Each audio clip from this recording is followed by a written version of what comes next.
News 18 सत्यासाठी बेधडक. इचलकरंजीत लोखंडी कोयत्याने हल्ला, 2 जखमी, दोघांविरुद्ध गुन्हा दाखल. इचलकरंजी येथे जुन्या वादाच्या कारणावरून लोखंडी कोयत्याने हल्ला करून 2 जणांना गंभीर दुखापत केल्याची घटना घडली आहे.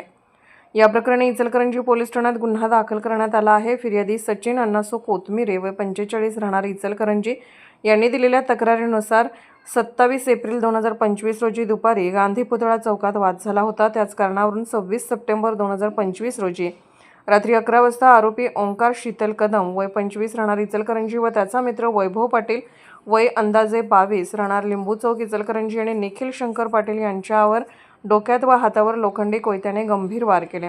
तसेच फिर्यादी सचिन कोथमिरे यांच्या हातावरही वार करून दुखापत केली. या हल्ल्यात दोघे जखमी झाले असून त्यांना उपचारासाठी दाखल करण्यात आले आहे. याबाबत इचलकरंजी पोलीस ठाण्यात गुन्हा दाखल करण्यात आलाय. या घटनेचा पुढील तपास सहाय्यक पोलीस निरीक्षक वाघमारे करत आहेत. Police times news 18 सत्यासाठी बेधडक.